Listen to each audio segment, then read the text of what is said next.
നടിയെ ആക്രമിച്ച കേസുമായി ബന്ധപ്പെട്ട് കാവ്യ മാധവനെ വീണ്ടും ചോദ്യം ചെയ്യും. കാവ്യ ആവശ്യപ്പെടുന്നിടത്ത് ചോദ്യം ചെയ്യാനെത്തുമെന്ന് പോലീസ് അറിയിച്ചു. അതേസമയം നടി ആക്രമിക്കപ്പെട്ട കേസിൽ ഗൂഢാലോചനയ്ക്ക് കൂടുതൽ തെളിവുകൾ ലഭിച്ചു. ദിലീപിനെയും പൾസർ സുനിയെയും ഷൂട്ടിംഗ് ലൊക്കേഷനിൽ ഒരുമിച്ചു കണ്ട തൃശൂർ സ്വദേശികളായ രണ്ടുപേരുടെ രഹസ്യമൊഴി രേഖപ്പെടുത്തി. കാലടി മജിസ്ട്രേറ്റ് കോടതിയാണ് മൊഴി രേഖപ്പെടുത്തിയത്. CRPC 160 പ്രകാരമാണ് അന്വേഷണ സംഘം കാവ്യ മാധവന് നോട്ടീസ് നൽകുക. മൊഴിയെടുക്കാൻ ഹാജരാകണമെന്ന് കാവ്യയോട് അന്വേഷണ സംഘം നേരത്തെയും ആവശ്യപ്പെട്ടിരുന്നു. രഹസ്യകേന്ദ്രത്തിൽ വെച്ച് കാവ്യയുടെ മൊഴി രേഖപ്പെടുത്തിയതായി റിപ്പോർട്ടുണ്ടായിരുന്നു. അമ്മയുടെയും അഭിഭാഷകന്റെയും സാന്നിധ്യത്തിൽ ചോദ്യം ചെയ്യലിന് സമ്മതമാണെന്ന് കാവ്യ അറിയിച്ചതായാണ് സൂചന. ആലുവ പോലീസ് ക്ലബിന് പകരം മറ്റ് ഏതെങ്കിലും കേന്ദ്രത്തിൽ വെച്ചായിരിക്കും മൊഴിയെടുക്കൽ. പോലീസ് ക്ലബിലെ മാധ്യമങ്ങളുടെ സാന്നിധ്യം പരിഗണിച്ചാണ് ഇത്. ആലുവ പറവൂർക്കവലയിലെ വീട്ടിലാണ് കാവ്യ ഇപ്പോഴുള്ളത്.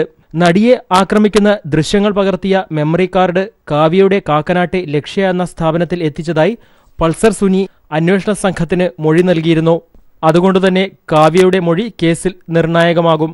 ദിലീപും പൾസർ സുനിയും തമ്മിലെ ഗൂഢാലോചന തെളിയിക്കുന്നതിനായി രണ്ട് സാക്ഷികളുടെ മൊഴി മജിസ്ട്രേറ്റിന് മുമ്പിൽ രേഖപ്പെടുത്തി. CRPC 164 പ്രകാരം കാലടി മജിസ്ട്രേറ്റിന് മുമ്പിലാണ് അന്വേഷണ സംഘം മൊഴി രേഖപ്പെടുത്തിയത്. ദിലീപിന്റെ ജോർജേട്ടൻസ് പൂരത്തിന്റെ തൃശൂർ ടെന്നീസ് ക്ലബ്ബ് ലൊക്കേഷനിൽ ഉണ്ടായിരുന്ന രണ്ടുപേരിൽ നിന്നാണ് മൊഴിയെടുത്തത്. ദിലീപിന്റെ ജാമ്യഹർജി ഹൈക്കോടതി നാളെ പരിഗണിക്കുമ്പോൾ ഗൂഢാലോചനയ്ക്കുള്ള ശക്തമായ തെളിവാകും ഇവരുടെ മൊഴികൾ. News bureau, Kochi. Pulsar Suni 2 വർഷം മുൻപ് മറ്റൊരു കൊട്ടേഷൻ മാനഭംഗം നടത്തിയതായി പോലീസ്. ലോഹി സിനിമകളിലൂടെ നായികാ പദവിയിലെത്തിയ യുവനടിയായിരുന്നു അന്നത്തെ ഇര. ഇപ്പോൾ ദിലീപിനായി രംഗത്തുള്ള ഒരു നിർമ്മാതാവാണ് കൊട്ടേഷൻ നൽകിയതെന്ന വിവരവും പോലീസിന് ലഭിച്ചിട്ടുണ്ട്. നിർമ്മാതാവിനെ ഉടൻ പോലീസ് ചോദ്യം ചെയ്തേക്കും. ഈ നിർമ്മാതാവാണ് പൾസറിനെ ദിലീപിന് പരിചയപ്പെടുത്തിയത്. 2 വർഷം മുമ്പ് നടന്ന കൊട്ടേഷൻ മാനഭംഗത്തിന്റെ വിവരങ്ങളാണ് പോലീസിന് ലഭിച്ചിരിക്കുന്നത്. അക്കാലത്ത് സജീവമായിരുന്ന ഒരു യുവ നടിയാണ് ആക്രമണത്തിന് ഇരയായത്. ലോഹി സിനിമകളിലൂടെ നായിക പദവിയിലെത്തിയ നടി സംഭവത്തോടെ സിനിമയിൽ സജീവമല്ലാതായി. ഇപ്പോൾ സജീവമായ ഒരു നിർമ്മാതാവായിരുന്നു അന്ന് കൊട്ടേഷനു പിന്നിൽ. ഇയാളിപ്പോൾ ദിലീപിനായി സജീവമായി രംഗത്തുണ്ട്. ദിലീപിന് പൾസർ സുനിയെ പരിചയപ്പെടുത്തിയതും ഈ നിർമ്മാതാവാണ്. അന്ന് ആക്രമണത്തിനിരയായ നടി പരാതി നൽകാൻ തയ്യാറായിരുന്നില്ല. സിനിമാ മേഖലയിൽ അന്ന് സംഭവം സജീവ ചർച്ചയായെങ്കിലും നടിക്ക് പിന്തുണ നൽകാനോ ആരും മുന്നോട്ട് വന്നതുമില്ല. സംഭവത്തോടെ മാനസികമായി തകർന്ന നടി സിനിമാ മേഖലയിൽ നിന്ന് മെല്ലെ അപ്രത്യക്ഷയായി. പൾസർ സുനിയുടെ ക്രിമിനൽ പശ്ചാത്തലം അന്വേഷിച്ച പോലീസ് സംഘത്തിനാണ് ഇത് സംബന്ധിച്ച വിവരങ്ങൾ ലഭിച്ചത്. ഇതിനെ തുടർന്ന് നടിയെ പോലീസ് സമീപിച്ച് വിവരങ്ങൾ തേടിയിട്ടുണ്ട്. അന്വേഷണം ആരംഭിച്ചാൽ സഹകരിക്കാൻ തയ്യാറാണെന്ന സന്ദേശം നടി പോലീസിന് കൈമാറിക്കഴിഞ്ഞു. ആരോപണ വിധേയനായ നിർമ്മാതാവിന് ദിലീപുമായി ചില റിയൽ എസ്റ്റേറ്റ് ഇടപാടുകൾ ഉള്ളതായും കണ്ടെത്തിയിട്ടുണ്ട്. കിളിരൂർ പീഡനക്കേസുമായി ബന്ധപ്പെട്ട് ഈ നിർമ്മാതാവിന്റെ പേര് ഉയർന്നു വന്നിരുന്നു. അന്വേഷണത്തോട് സഹകരിക്കാൻ നടി തയ്യാറായ സാഹചര്യത്തിൽ മൊഴി രേഖപ്പെടുത്തി തുടർ നടപടികളിലേക്ക് കടക്കാനാണ് പോലീസിന്റെ തീരുമാനം. ആരോപണ വിധേയനായ നിർമ്മാതാവിനെ പോലീസ് ഉടൻ ചോദ്യം ചെയ്യും. News bureau, Kochi. നടൻ ദിലീപിന് പരോക്ഷ പിന്തുണയുമായി നീറ്റ ജലാറ്റിൻ കേസ് പ്രതി തുഷാർ രംഗത്ത്. മാവോയിസ്റ്റ് ബന്ധം ആരോപിച്ച് അറസ്റ്റിലായവർക്ക് പിന്തുണ പ്രഖ്യാപിച്ചു നടന്ന കേരള മനുഷ്യാവകാശ സമിതി യോഗത്തിലാണ് പോലീസിനെയും മാധ്യമങ്ങളെയും ഭരണകൂടത്തെയും തള്ളിപ്പറഞ്ഞ് ദിലീപിനെ പരോക്ഷമായി തുഷാർ ന്യായീകരിച്ചത്. അതേസമയം നഴ്സുമാരുടെ സമരത്തിന് പിന്തുണ നൽകാനാണ് CPI മാവോയിസ്റ്റിന്റെ രഹസ്യ നീക്കമെന്ന് രഹസ്യാന്വേഷണ ഏജൻസികൾ റിപ്പോർട്ട് ചെയ്തിട്ടുണ്ട്.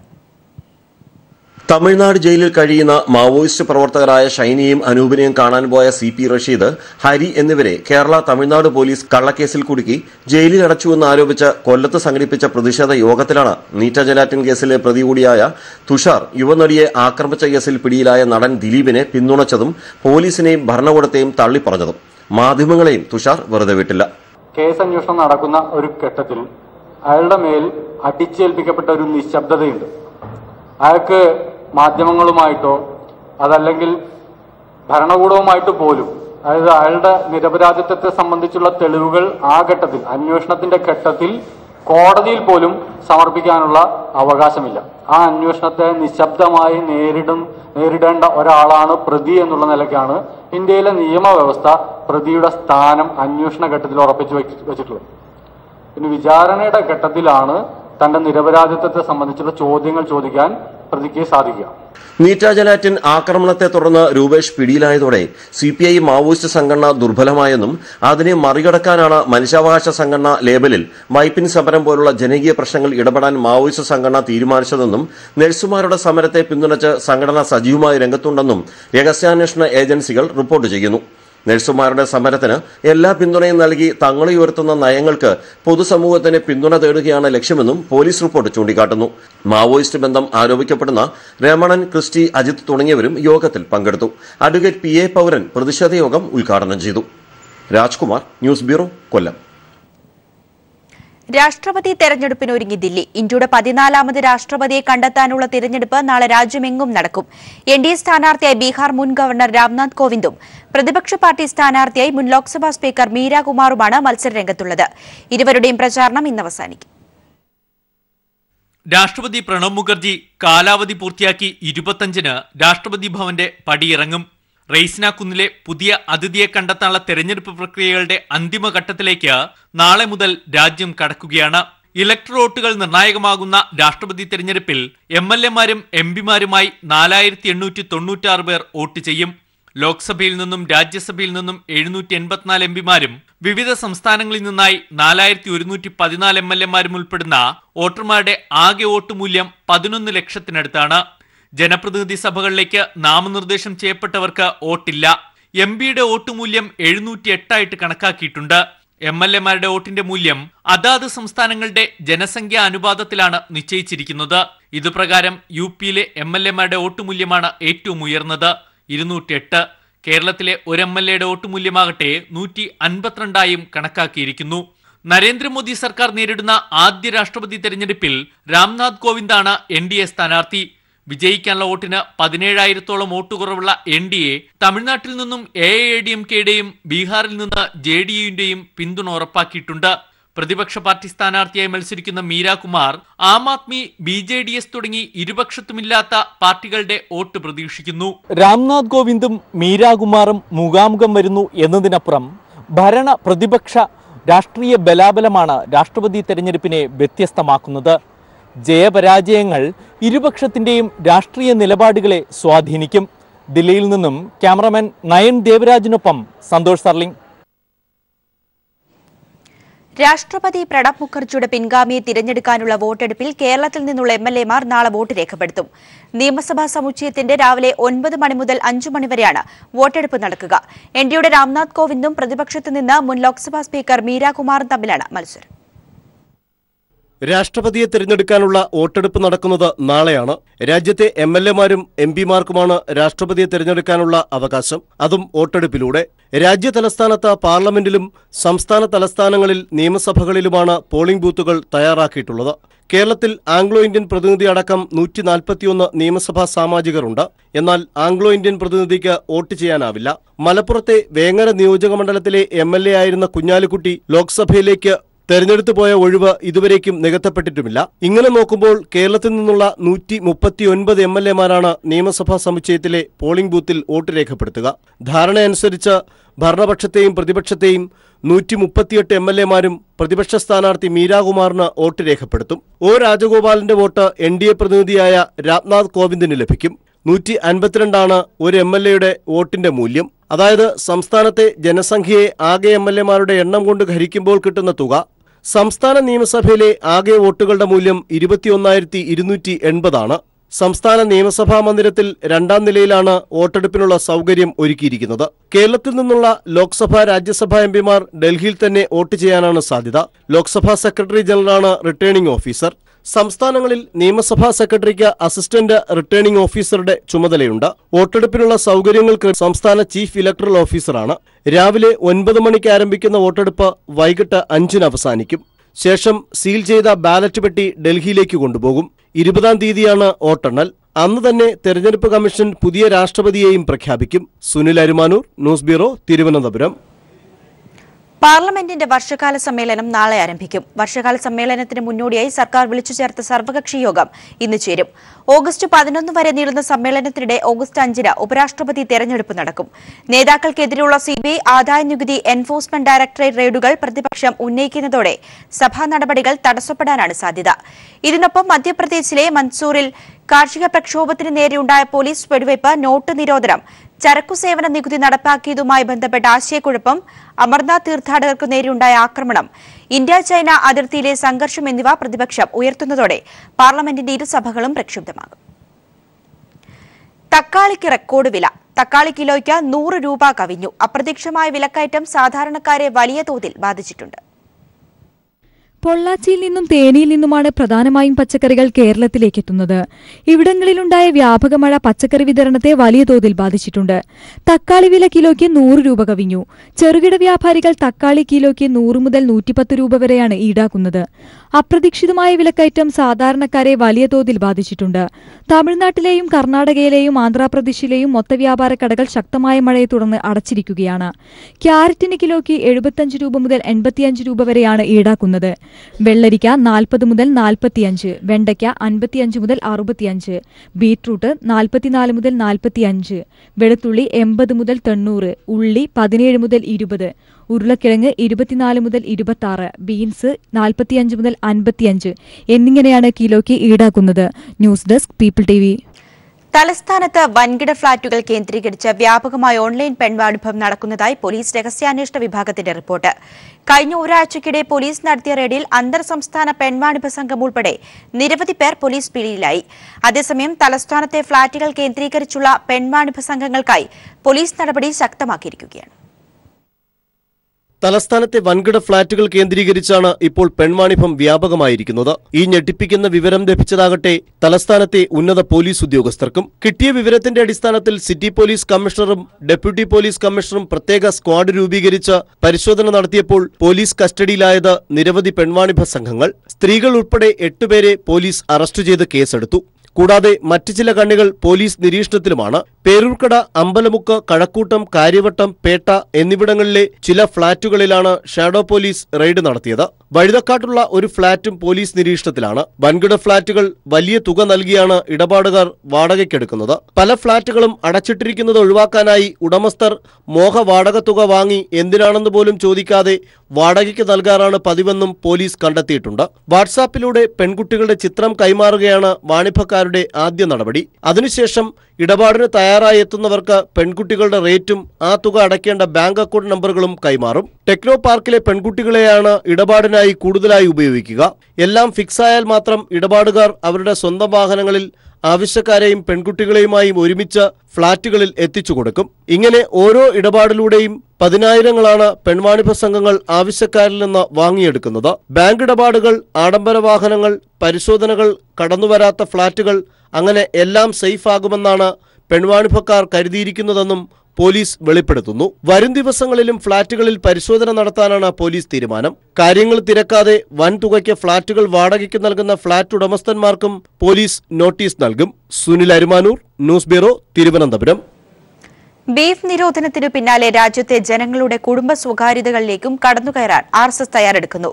ദേശീയതയുടെ പേരിൽ തന്നെയാണ് ഇപ്പോൾ RSSന്റെ പ്രബോധൻ എന്ന ബോധവൽക്കരണ പരിപാടിക്ക് പദ്ധതി തയ്യാറാകുന്നത്.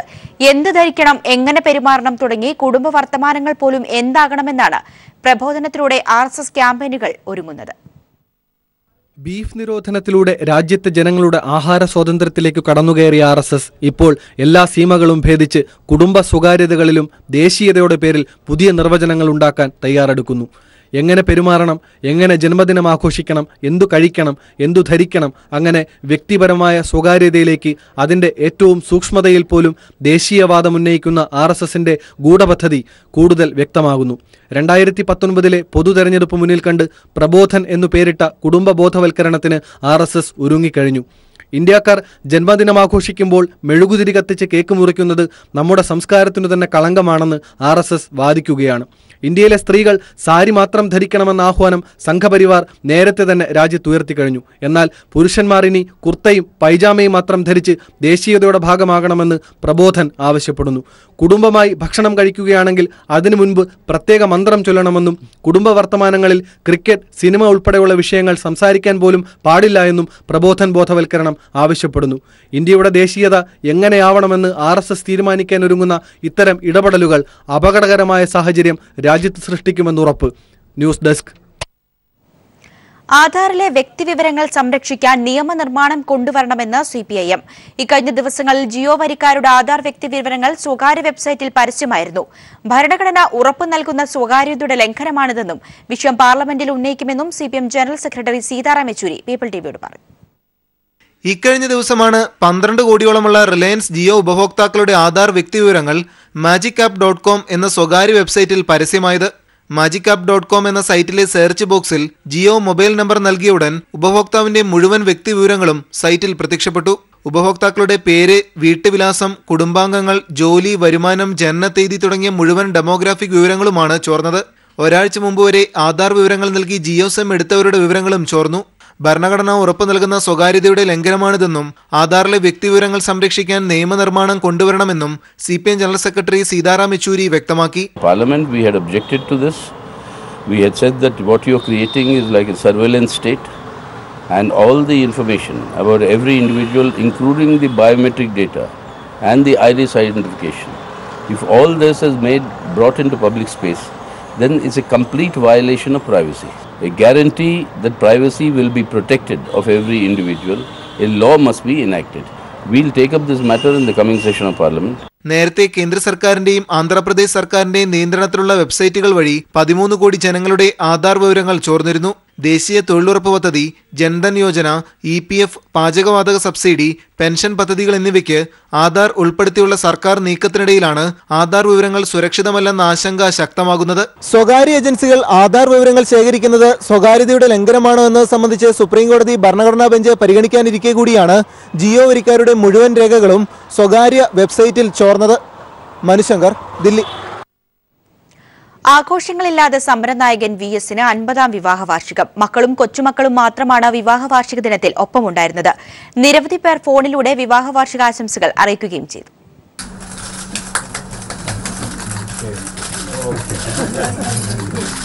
മുൻ മുഖ്യമന്ത്രിയും ഭരണപരിഷ്കാര കമ്മീഷൻ ചെയർമാനുമായ VSന് 50-ാം വാർഷിക ദിനത്തിലും ആഘോഷങ്ങളൊന്നുമില്ല. മക്കൾക്കും ചെറുമക്കൾക്കുമൊപ്പം അല്പം മധുരം മാത്രം. പുറമേ നിന്ന് ആകെ എത്തിയത് മാധ്യമപ്രവർത്തകർ മാത്രം. അവർക്കും കിട്ടി ലഡുവും പായസവും. 50 വർഷങ്ങൾക്ക് മുൻപുള്ള വിവാഹദിനം VSന്റെ ഭാര്യ വസുമതി ഓർമ്മിച്ചെടുത്തത് ഇങ്ങനെ. കർക്കിടക മാസത്തിന് മുമ്പ് വീട് താമസിക്കണമെന്ന് പറഞ്ഞുകൊണ്ട് ഒരു വാടക വീട്ടിൽ ഞങ്ങൾ ആദ്യം പോയത്. ഉടനെയൊന്നുമില്ല, പാർട്ടി പരിപാടിക്ക് പോയി VS പോയി. VS വന്നപ്പോൾ 9 മണിയായി രാത്രി. ഞാനപ്പോൾ അതുവരെ ഞങ്ങൾ ചേട്ടൻ്റെ വീട്ടിലായിരുന്നു, VSൻ്റെ ചേട്ടൻ്റെ വീട്ടിൽ.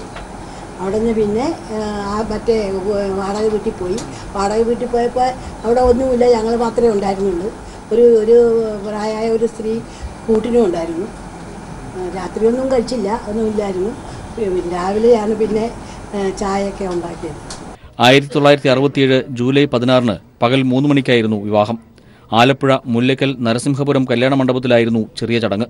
വിവാഹത്തിന് കതിർ മണ്ഡപമോ പുടവ് നൽകലോ ഒന്നും ഉണ്ടായിരുന്നില്ല. മാലയിടൽ മാത്രമായിരുന്നു ചടങ്ങ്. VSന്റെ 43-ാം വയസ്സിലായിരുന്നു വിവാഹം. News bureau, Thiruvananthapuram. 2 കോടി രൂപ കൈക്കൂലി വാങ്ങി ശശികലയ്ക്ക് ജയിലിൽ ആഡംബര സൌകര്യങ്ങൾ ഒരുക്കിയതിന്റെ വീഡിയോ ദൃശ്യങ്ങൾ ജയിൽ ഉദ്യോഗസ്ഥർ നശിപ്പിച്ചു. ജയിൽ DIG രൂപയാണ് താൻ പകർത്തിയ ദൃശ്യങ്ങൾ ഉദ്യോഗസ്ഥർ നശിപ്പിച്ചതായി ആരോപിക്കുന്നത്.